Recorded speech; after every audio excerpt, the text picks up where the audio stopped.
Hello students and welcome back to your very own channel Gyani Academy. मैं हूं नमन अग्रवाल और आज अपन स्टार्ट करने जा रहे हैं yet another new chapter of your CMA foundation business communication और ये है चैप्टर नंबर 9 जो कि बात करता है बैरियर्स टू बिजनेस कम्युनिकेशन के बारे में। और चैप्टर नंबर 9 का ये है हमारा पार्ट नंबर 1 जहां अपन आज देखने वाले इंट्रोडक्शन के बारे में, यानी बैरियर्स क्या होते हैं बिजनेस कम्युनिकेशन में, और साथ ही साथ दो टाइप के बैरियर दैट इज फिजिकल और सिमेंटिक, ये दोनों बैरियर्स अपन देखने वाले हैं। इसके बाद के जितने भी टॉपिक हैं आपकी मॉड्यूल में, आपके नोट्स में, वो हम पार्ट नंबर 2 में कवर करने वाले हैं। सो मेक श्योर कि आप चैनल को सब्सक्राइब कर लें और बेल आइकन ऑन कर लें, तो जब भी हम वो वाला पार्ट डालें आप तक हमारी नोटिफिकेशन पहुंच जाए। तो हैविंग सेड दैट शुरू करते हैं अपना काम।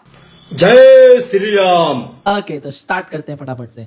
बिजनेस कम्युनिकेशन क्या होता है, कम्युनिकेशन क्या होता है, ये ऑलरेडी अपन फर्स्ट सेकंड थर्ड चैप्टर से प्रॉपर वे में समझते हुए आ रहे हैं। हमको पता चल गया है कि बिजनेस कम्युनिकेशन या कम्युनिकेशन मतलब क्या होता है। कम्युनिकेशन मतलब क्या होता है, अगर सिंपल भाषा में मैं बोलूं तो एक प्रॉपर प्रोसेस है जहां एक सेंडर मैसेज सेंड करता है अपने रिसीवर को, रिसीवर वो मैसेज लेता है और उसका फिर अपना फीडबैक वो सेंडर को वापस दे देता है। और इसी को क्या बोलते हैं, कम्युनिकेशन, यानी exchanging changing of any idea message, ठीक है, बिटवीन टू और more person, it is known as communication. Simple, but ये इतना भी सिंपल नहीं है। क्यों? क्योंकि जो हमारा कम्युनिकेशन का प्रोसेस है, ऑलरेडी अपन ने चैप्टर 3 या 4 में इसको पढ़ रखा है। चैप्टर का नाम था अपना प्रोसेस ऑफ बिजनेस कम्युनिकेशन। वहां आपने देखा था कि बिजनेस कम्युनिकेशन का जो प्रोसेस है काफी लेंदी है, उसमें बीच में कुछ ना कुछ प्रॉब्लम आ सकती है जिसको अपन क्या बोलते हैं, नॉइज बोलते हैं। ठीक है, अब वो नॉइज किस तरीके से हमारे कम्युनिकेशन में बैरियर ला सकती है, बैरियर यानी रुकावट क्रिएट कर सकती है, इसी को हमको स्टडी करना है हमारे इस चैप्टर में। और साथ ही साथ हम उन बैरियर्स को कैसे हटा सकते हैं, उससे कैसे अपन जंप मार के आगे बढ़ सकते हैं अपने कम्युनिकेशन प्रोसेस को पूरा करने के लिए, ये सारे टॉपिक्स अपन इस चैप्टर में सीखने वाले। क्लियर हो गया? हाँ जी सर। आते हैं सीधा इसके इंट्रोडक्शन के ऊपर। इंट्रोडक्शन आपका, तो बैरियर्स क्या होता है मैंने ऑलरेडी आपको बता दिया कि बैरियर यानी कोई भी ऐसी चीज जो एक प्रॉपर कम्युनिकेशन के फ्लो को ब्रेक करे, जिससे कम्युनिकेशन हो नहीं पाए, या वो ऐसी प्रॉब्लम डाल दे जिससे जो हम जिस साइड से जिस तरीके से हम कम्युनिकेशन चाह रहे थे उस तरीके से ना हो पाए। ठीक है, बेसिकली बैरियर क्या होता है, सिंपल चीजें, ऐसे ऑब्स्टेकल्स आ जाते हैं हमारे कम्युनिकेशन प्रोसेस में जो हमारे कम्युनिकेशन की क्वालिटी को या उसके मैसेज को हैम्पर कर देते हैं या कर सकते हैं। क्लियर हो गया? हाँ जी सर। पढ़ लेते हैं टेक्स्ट भी। Improper communication can lead to the creation of barriers and obstacles that might disrupt smooth functioning। ठीक है, improper communication से क्या हो सकता है भैया, जो communication है अगर वो improper हो जाए तो उससे क्या होगा, barriers create हो सकते हैं, smooth functioning में effect देखने को मिल जाएगा उसके लिए। आगे, there are multiple kinds of barriers that affect smooth flow of communication. These barriers are often caused by misinterpretation of various kinds which leads to misunderstanding between the parties. The barriers in communication simply refer to the obstruction that affects the smooth transmission of a message and can be of various form. For example देखेंगे अभी, पर पहले इतना सारा line अपन ने पढ़ लिया, इसको अच्छे से और एक्सप्लेन कर देता हूं।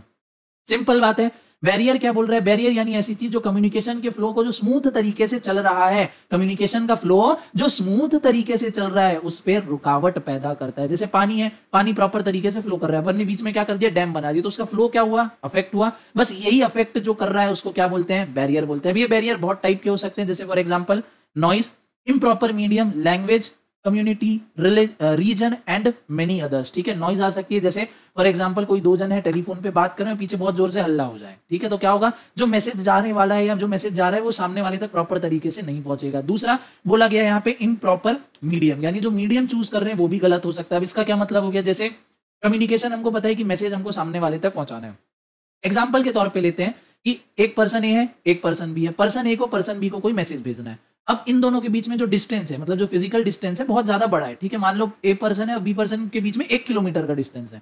अब ए को कुछ मैसेज भेजना है, वो मैसेज कैसे दे रहा है पता है, चार्ट पेपर में उसने अपना मैसेज लिख दिया और ऐसे पकड़ के खड़ा हुआ हो गया। ठीक है, अब मुझे बताओ कि वो जो मैसेज भेजना चाह रहा है मिस्टर बी को, जो उससे 1 किलोमीटर दूर खड़ा हुआ है, क्या उसको वो मैसेज मिलेगा? क्या वो 1 किलोमीटर दूर से पढ़ पाएगा कि चार्ट पेपर में क्या लिखा है, क्या मैसेज है? आंसर इज नो, बिल्कुल नहीं पढ़ पाएगा। क्यों नहीं पढ़ पाएगा भाई? क्योंकि वो गलत मीडियम यूज कर रहा है, 1 किलोमीटर तक हम देख ही नहीं सकते। क्लियर हो गया? हाँ जी सर। तो ये क्या हो गया, इम्प्रॉपर मीडियम। उसी की जगह 1 किलोमीटर तो क्या 10 किलोमीटर, 50 किलोमीटर, 10,000 किलोमीटर दूर भी ए और बी होते और ए को जो मैसेज भेजना है वो व्हाट्सएप कर देता, मेल कर देता, टेलीफोन करके भैया फोन कॉल करके वो अपना मैसेज पहुंचा देता, तो क्या हो जाता, मैसेज बी को टाइम से मिल जाता। बट ये क्या हो गया, मैसेज तो वो दे रहा है बट वो मैसेज कैसे दे रहा है, गलत मीडियम यूज करके दे रहा है, तो उसका मैसेज बी तक पहुंच ही नहीं पाएगा। सिंपल हो गया? हाँ जी सर। आगे पढ़ते हैं अब अपन। आगे है टाइप्स ऑफ कम्युनिकेशन बैरियर्स। अच्छा, एक और एग्जांपल इसका है भैया, ये चाइनीज विस्पर का। ठीक है। अब आपके एरिया में इसको अलग नाम से बोलते होंगे। चाइनीज विस्पर बेसिकली क्या छोटा मोटा गेम होता है कि सर्कल में या लाइन वाइज लोग जमा हो जाते हैं और एक जन अपना मैसेज देता है, बहुत धीरे से किसी के कान में बोलता है, वो धीरे धीरे पास ऑन करके आखिरी पर्सन तक जाता है, फिर आखिरी पर्सन वो मैसेज को लाउडली बोल के बताता है कि उसको क्या मैसेज रिसीव हुआ था। इसमें हमको समझ में आ जाता है कि बीच में देखो कुछ ना कुछ गड़बड़ी हो गई है या हो जाती है या नहीं हुई है। एनीवेज ठीक है, जैसे यहाँ पे आपको एग्जाम्पल भी दिया, ये भैया भाई साहब है, इन्होंने कुछ आइडिया बताया, इन्होंने किसी और तरीके से समझा, इनको कुछ और मैसेज मिला, इनको कुछ और मैसेज बना और आखिरी जाते जाते खिचड़ी हो गया। अब अगर यही डायरेक्टली इनको जाके बोल देते तो प्रॉपरली कम्युनिकेशन हो जाता, बट ये जो लोग बीच में आ गए इनके चक्कर में क्या हो गया, बहुत सारे बैरियर्स यहाँ पे लग गए, क्योंकि यही समझ नहीं पाए फर्स्ट, फिर इन्होंने और दूसरे तरीके से समझा, इन्होंने तीसरे तरीके से समझा और आखिरी में केओस क्रिएट हो गया और हमारे ये भाई साहब को कुछ समझ में ही नहीं आया। तो ये क्या है, बैरियर्स हैं इसके लिए, कम्युनिकेशन के लिए। ठीक है, इसी टाइप के अपन बैरियर्स देखने वाले हैं कि क्या क्या एग्जैक्ट एक्चुअल बैरियर्स हैं जो हमको ऑर्गेनाइजेशन में बिजनेस कम्युनिकेशन के दौरान देखने को मिलते हैं। पढ़ते हैं। There are certain barriers that cause communication failure. ठीक है, यानी जो आप मैसेज देना चाह रहे हैं वो नहीं मिल रहा है, कम्युनिकेशन फेल हो जा रहा है। कम्युनिकेशन फेलियर में है सीरियस इफेक्ट, बिल्कुल बहुत सही बात है। अगर टॉप लेवल ने कोई आपको मैसेज भेजा है, कुछ इंपॉर्टेंट इन्फॉर्मेशन शेयर की आपके साथ और वो आप तक नहीं मिले, ठीक है, तो टॉप वाला तो मान के बैठ जाएगा कि मैंने तो भैया उनको इन्फॉर्मेशन दे दी, बट आप तक वो आया नहीं, तो आप उस हिसाब से एक्ट नहीं करोगे। वही चीज अब आप एक्ट नहीं करोगे, काम नहीं होगा ऑर्गेनाइजेशन में, तो ऑर्गेनाइजेशन अपने गोल से डेविएट हो जाएगा। अब टॉप वाले को समझ नहीं आएगा कि यार मैंने तो प्रॉपर इंस्ट्रक्शन दी थी, मैंने तो गाइडलाइन इशू की थी, बट काम क्यों नहीं हुआ। तो इससे क्या होगा, सीरियस इफेक्ट हो सकता है, ऑर्गेनाइजेशन का गोल फुलफिल नहीं होगा। आफ्टर क्या बोल रहा है, दे affect personal and professional relationship to the extent of causing a rupture. At a personal level, such failures may cause low self-esteem as the confidence level falls and productivity graph also plunges lower and lower. वही मैंने बोला कि अगर communication proper नहीं होगा तो क्या होगा, ऑर्गेनाइजेशन का गोल अचीव नहीं होगा। वही यहाँ पे बोल रहा है कि प्रोडक्टिविटी का जो ग्राफ है वो नीचे नीचे नीचे नीचे जाता जाएगा। क्लियर हो गया? हाँ जी सर। आगे, failure to communicate effectively within the organisation, भैया बहुत सारे डिले हो सकते हैं, हमारा टारगेट अचीव नहीं होगा, बता दिया मैंने। From point of view of finance, communication failure means higher project cost and thus affect profitability. ठीक है, फाइनेंस के एंगल से देखें, कॉस्ट के एंगल से देखें तो यहाँ पे क्या होगा, कॉस्ट बढ़ जाएगी, मैसेज पहुंचा ही नहीं टाइम से, गड़बड़ काम हो रहा है, रॉ मटेरियल का आपका वेस्टेज हो जाएगा, वेस्टेज हो रहा है, कॉस्ट ज्यादा लग रही है, प्रॉफिट ऑलरेडी कम हो जाएगा। ठीक है, अपने आप ही कम हो जाएगा प्रॉफिट। तो हमको ये काम करना है क्या, नहीं करना है। क्लियर है? अब इन चीजों को, ये जो बैरियर्स आ रहे हैं ये कैसे दूर होंगे, ये मैं आपको पार्ट 2 में डिस्कस करूंगा, बट उसके पहले हमको ये समझना है कि क्या क्या टाइप के बैरियर्स हमको देखने को मिलेंगे, जिसमें पहला बैरियर है आपका फिजिकल बैरियर्स। फिजिकल बैरियर मतलब क्या, सिंपल, जो डिस्टर्बेंस हमारे सराउंडिंग्स में हो रही है। ठीक है, या तो एक पार्टी वो डिस्टर्बेंस फेस कर रही है या दोनों ही पार्टी जो कम्युनिकेशन में इन्वॉल्व है वो फेस कर रही है। सराउंडिंग में, जैसे मैं आपसे बात कर रहा हूँ, आपके सराउंडिंग में अगर बहुत ज्यादा नॉइज हो, ठीक है, अगर आपके सराउंडिंग में बहुत ज्यादा नॉइज हो तो मैं क्या बोल रहा हूँ, क्या समझाना चाह रहा हूँ, वो आप समझ ही नहीं पाओगे। ठीक है, क्योंकि मेरी आवाज जो है आप तक पहुंचेगी ही नहीं। क्लियर हो गया? हाँ जी सर, क्लियर हो गया। तो ये क्या है, फिजिकल बैरियर्स, यानी जो हमारे आसपास का माहौल है, जो इन्वायरमेंट है, जो हमारा सराउंडिंग है, उसमें कुछ ना कुछ डिस्टर्बेंस आ जाती है, जिससे जो हमारा कम्युनिकेशन है वो बहुत ज्यादा अफेक्ट हो जाता है। A physical barrier can be natural, artificial and can easily be spotted. Physical barriers can be of many types. Physical barrier क्या हो सकते हैं, नेचुरल हो सकते हैं, आर्टिफिशियल हो सकते हैं, can be easily spotted. जैसे दो जन फोन में बात करें, अचानक से जोर से बिजली कड़क गई। अब बिजली कड़कना क्या है, नेचुरल चीज है, अब उससे मैसेज सामने वाले तक नहीं पहुंचा। आर्टिफिशियल चीज क्या है, दो जन अगेन फोन में बात करें, किसी भाई की शादी हो रही है, वो बारात लेके जा रहा है, जोर जार से एकदम भैया बैंड बाजे बज रहे हैं, तो अगेन सामने वाले तक मैसेज पहुंचा नहीं, आवाज गई नहीं, बिकॉज ऑफ दैट डिस्टर्बेंस। तो पहला केस क्या था, नेचुरल फिनोमिना के चक्कर में हमारा मैसेज नहीं पहुंचा। दूसरा आर्टिफिशियल, यानी जो नेचुरल नहीं है, सिंपल, ठीक है, मैन मेड चीज भी उसको बोल सकते हो, तो उसके कारण क्या हुआ, हमारा मैसेज नहीं पहुंचा। तो ये क्या है, फिजिकल बैरियर।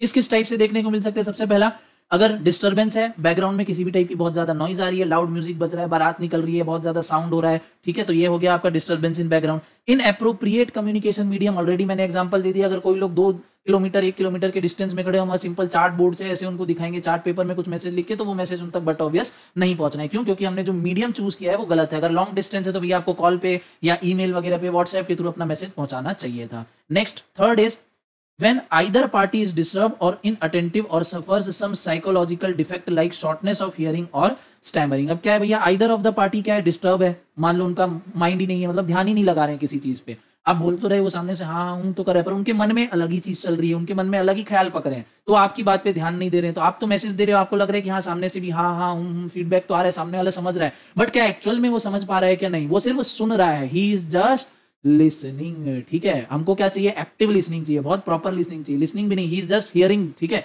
सुन नहीं रहे हैं वो प्रॉपर तरीके से, बस हाँ कान में जा रही है और दूसरी कान से निकलते जा रही है। अपने को क्या रखना है, कान में जाए बात, दिमाग में अपन उसको स्टोर कर सके फ्यूचर के चीजों के लिए। क्लियर हो गया? हाँ जी सर। तो ये क्या है, फिजिकल बैरियर्स के कुछ टाइप हो गए।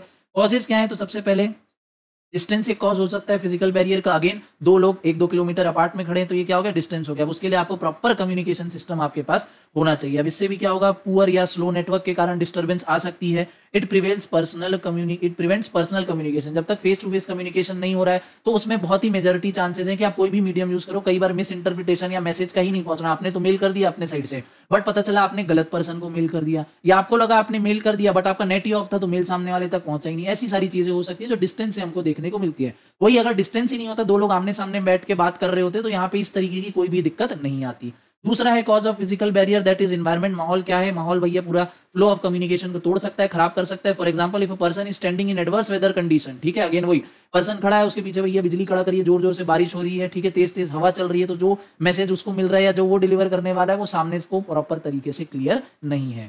थर्ड इज टेक्निकल डिस्टर्बेंस, भाई टावर चले गया बात करते करते, या आवाज कट कट के आ रही है, टेक्निकल डिस्टर्बेंस हो सकता है। टाइम, अगेन टाइम जोन, ठीक है, आप सभी को पता होगा इंडिया में जो भी बेसिकली आईटी कंपनीज जो है उनके मेजॉरिटी क्लाइंट्स कौन है, यूएस यूरोप वाले, तो उनका टाइम जोन अलग होता है। हमारे यहाँ जब दिन होती है उनके यहाँ रात होती है, उनके यहाँ जब रात होती है हमारे यहाँ दिन होता है, तो टाइम जोन काफी उल्टा सीधा चलता है। अगर इंडिया और यूएस की मैं यहाँ पे बात करूँ तो अब इसमें क्या होगा, टाइम जोन में भी डिफरेंस आएगा। अब वो हमारे क्लाइंट है, हमको उनको सर्व करना है, वो हमारी सर्विसेज ले रहा है, अब हमको उनके हिसाब से काम करना पड़ेगा। क्योंकि भाई जब उनके वहां दिन है, उनके वहां काम करने का समय है, हमारे यहाँ सोने का समय आ गया, हमारे यहाँ रेस्ट करने का समय आ गया, तब हमको एक्स्ट्रा जगना पड़ेगा, कुछ मेहनत करनी पड़ेगी, अपने स्केड्यूल को जो है वो चेंज करना पड़ेगा। तो टाइम जोन के हिसाब से भी डिफरेंस हो सकता है। हमको तो लग रहा है कि हमने तो शाम को मेल कर दिया, हो सकता है उनके पास रात को पहुंच रहे हैं, सुबह पहुंच रहे हैं, कभी भी पहुंच रहे हैं, यानी एक ऐसे टाइम पे पहुंच रहे हैं जब उनको उस चीज की रिक्वायरमेंट ना हो। तो टाइम जोन भी अगेन एक फिजिकल बैरियर बन जाता है।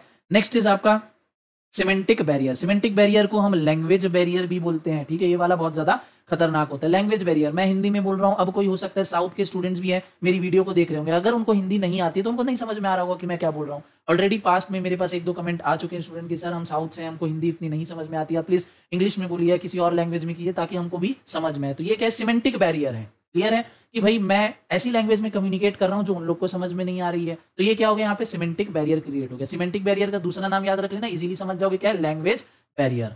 Most of the essence of message is lost in the translation process. Clear है क्या चीज है। अब आप बोलोगे कि एक दूसरे को लैंग्वेज नहीं आती तो ट्रांसलेटर रख लेते हैं, यूट्यूब पे ऑप्शन भी है, कैप्शन वगैरह प्रॉपर आते रहेंगे, बट कैप्शन भी कई बार धोखा दे देते हैं। बहुत सारा जो एसेंस होता है, ठीक है, बहुत एक हर लैंग्वेज का अपना एक मजा होता है, ठीक है, हर लैंग्वेज में एक प्रॉपर रस होता है उसका, जो कभी कभार ट्रांसलेशन करने में इधर उधर छूट जाता है। जैसे आप लोग भी पिक्चर वगैरह देखते होगे, मार्वल वगैरह, डीसी वगैरह की, या नेटफ्लिक्स वगैरह पे वेब सीरीज देखते होगे जो बाहर में बन रही है और हिंदी में डब होके आती है, ठीक है, तो वहां पे जिस हिसाब से, जिस पॉइंट ऑफ व्यू से डायलॉग लिखे गए होंगे वो हिंदी में आके थोड़ा बहुत चेंज हो जाते हैं, ठीक है, एकदम ही नहीं बोल रहा कि पूरे गड़बड़ हो जाते हैं, बट हाँ जब डबिंग वगैरह होती है तो थोड़ा बहुत डेविएट करना पड़ता है ऑडियंस के हिसाब से भी, और उनका मीनिंग कुछ चेंज हो जाता है। क्लियर हो गया। तो ट्रांसलेशन प्रोसेस में क्या होता है, जो मीनिंग है कई बार थोड़ा सा डिस्टॉर्ट हो जाता है, जो उनका मेन रस है, ठीक है, जो मजे वाला पॉइंट है वो कहीं ना कहीं अपनी वैल्यू खो देता है। क्लियर, हाँ जी सर। आगे कॉजेज ऑफ सिमेंटिक बैरियर की, भैया सिमेंटिक बैरियर की क्या क्या कॉजेज है। सबसे पहले मिसअंडरस्टूड वर्ड्स, ठीक है, हम कई बार वर्ड्स को ही गलत तरीके से समझ ले, गलत तरीके से सुन ले, क्योंकि प्रोनाउंसिएशन में सुनने समझने में भी डिफरेंस आ जाएगा। नेक्स्ट इज मिस्ड ह्यूमर, ठीक है, कई बार किसी चीज के लिए, किन्हीं लोगों के लिए कोई वर्ड्स ऑफेंसिव हो सकता है। जैसे अगर एक कल्चर में कुछ पार्ट, एक उनका कल्चर अलग होता है, दूसरी जगह दूसरे लोगों का कल्चर अलग है, अब अगर मैं अपने कल्चर के हिसाब से कुछ चीजें करूं दूसरे में जाके, वो शायद उनके लिए थोड़ा ऑफेंसिव हो सकती है। क्लियर हो गया। जैसे आर्मी का अलग कल्चर है, वहां पे वो सैल्यूट करते हैं, बाकी नॉर्मल इंडियन फैमिली में क्या होता है, नमस्ते वगैरह कर लिए, साउथ में जाओ तो आप वड़क्कम वगैरह वो सब अपनी चीजें चलती है। तो हर एक कल्चर का अलग अलग चीज होती है, उनका अपना ह्यूमर होता है, सब चीज होता है। अब अगर कोई अपने ह्यूमर के हिसाब से चीज कर रहा है वो दूसरे के लिए ऑफेंसिव हो सकती है, वो दूसरे चीज में, दूसरे सेंस में उस चीज को ले सकता है। आप भी सोशल मीडिया पे एक्टिव रहते हो, आए दिन कुछ ना कुछ कंट्रोवर्सी होती रहती है, क्यों, क्योंकि लोगों के व्यू पॉइंट अलग है, उनका ह्यूमर का टेस्ट अलग है, प्रेफरेंसेस अलग है, तो इसलिए क्या होता है, कंट्रोवर्सीज कभी कभार हो जाती है, कोई चीजें लोगों को ऑफेंसिव लग जाती है। क्यों होता है वो, इसीलिए होता है क्योंकि लैंग्वेज डिफरेंस हम समझ नहीं पाते, या सामने वाले ने किस चीज को किस पॉइंट ऑफ व्यू से या किस बेसिस पे बोला है वो जज करने में गलती हो जाती है कई बार, ठीक है। Next is uses of idioms, यानी मुहावरे, ठीक है, मुहावरों का यूज हो सकता है, हमको जो चीज पता है सामने वाले को नहीं पता, हमने तो कोई बातें मुहावरे में कह दी, हमको तो लग रहा है कि सामने वाले को आता होगा, बट अगर सामने वाले को नहीं आता है तो वो हो सकता है उस मुहावरे का मीनिंग अलग तरीके से ले लेगा। क्योंकि मुहावरे क्या होते हैं, मुहावरों का हमको कभी भी लिटरल मीनिंग नहीं लेना होता है। जैसे घोड़े बेच के सो गया, घोड़े बेच के सोने का क्या मतलब होता है कि यार एकदम चैन से आराम से बिना टेंशन लिए सो रहा है कोई आदमी, बट लिटरल मीनिंग अगर देखेंगे तो लिटरल ट्रांसलेशन क्या है कि भैया बहुत मेहनत किया, 10-15 घोड़े बेचे और वो सो गया, ठीक है। तो यहाँ पे क्या है, जो मुहावरा है इसका मीनिंग, ठीक है, अगर सामने वाले को नहीं पता है तो चेंज हो जाएगा और बहुत अलग तरीके से, अलग डायरेक्शन में वो चीजें चली जाएंगी, जहां पे आपका कम्युनिकेशन का पर्पस जो है फेल हो जाएगा। इसलिए बहुत ज्यादा भी मुहावरों का, जार्गन्स वगैरह का हमको यूज नहीं करना चाहिए, बचना चाहिए, ठीक है। जैसे दिया भी है for a person who is not familiar with the idiom finds it difficult to understand the meaning of the sentence, यानी सामने वाला अगर फेमिलियर नहीं है तो उसको बड़ी दिक्कत होगी कि क्या बोल दिया, क्या बात कर लिया यहाँ पे। क्लियर हो गया? हाँ जी सर। सेम चीज स्लैंग्स वगैरह पे भी अप्लाई होती है। Next is ways to overcome semantic barrier. अब इन सिमेंटिक बैरियर को दूर कैसे करें? तो सबसे पहले one should express himself to the listener clearly. ठीक है, एक पर्टिकुलर पर्सन को, यानी जो पर्सन सेंडर है, जो मैसेज सेंड कर रहा है, उसको सामने वाले को प्रॉपर तरीके से एक्सप्रेस करना चाहिए, एकदम क्लियर होना चाहिए अपने वर्ड्स पे। Next is appropriate body language should be use. जो बॉडी लैंग्वेज है, ठीक है, हाव भाव है, हैंड जेस्टर है, मूवमेंट है, आई मूवमेंट है, स्माइल वगैरह, वो सब प्रॉपर होना चाहिए। ठीक है। Next is any party should never assume anything while communicating. Communicating के दौरान कभी भी अपने मन से कुछ भी एज्यूम नहीं करना चाहिए। अगर आपको कोई चीज डाउट में है या किसी चीज के रिगार्डिंग आपके पास क्लैरिटी नहीं है तो आपको तुरंत उनसे पूछना चाहिए और कंफर्म करना चाहिए। ठीक है, लिखा भी है आगे, if any doubt the person should immediately clarify. ठीक है, अगर हम अज्यूम करेंगे, हवा में ही तीर चलाएंगे तो भैया बहुत हमको दिक्कत हो जाएगी आगे जाके। Next and last point is a speaker should always listen actively to the listener so that any confusion is not build. एक स्पीकर को, ठीक है, ऑलवेज बहुत ध्यान से सुनना चाहिए अपने। ठीक है, speaker should always listen actively to the listener. यहाँ पे थोड़ा सा गड़बड़ हो गया है, listener should always actively listen to the speaker होना चाहिए कि जो सुनने वाला है उसको बहुत ध्यान से स्पीकर की बात को, उसके मैसेज को सुनना चाहिए। कोई भी डाउट हो तो तुरंत क्लैरिफाई करना चाहिए। इस तरीके से क्या होगा, लैंग्वेज बैरियर को या सिमेंटिक बैरियर को हम क्या है, ओवरकम कर पाएंगे। अगला जो आपको बैरियर दिख रहा है नीचे, दैट इज साइकोलॉजिकल बैरियर। ठीक है, इसको अपन डील करेंगे नेक्स्ट पार्ट में। ठीक है, नेक्स्ट पार्ट आ रहा है बहुत जल्दी, पार्ट 2। इसके नीचे आपको दिख जाएगा ऑर्गेनाइजेशनल बैरियर और ways to overcome business communication करके एक छोटा सा और टॉपिक है। तो 2-3 टॉपिक को अपन पार्ट नंबर 2 में कवर करेंगे। पार्ट नंबर 2 आपको बहुत जल्दी मिल जाएगा। अगर आप चाहते हो कि आप वो वीडियो मिस ना करो तो मेक श्योर कि आप सब्सक्राइब कर ले चैनल को और बेल आइकन जरूर हिट कर लें, साथ ही साथ अपने फ्रेंड्स के साथ शेयर कर लें और वीडियो को भी लाइक कर ले। तो विद दिस आज की क्लास को मैं यहीं पे रैप अप करूंगा। अपना टाइम देने के लिए धन्यवाद।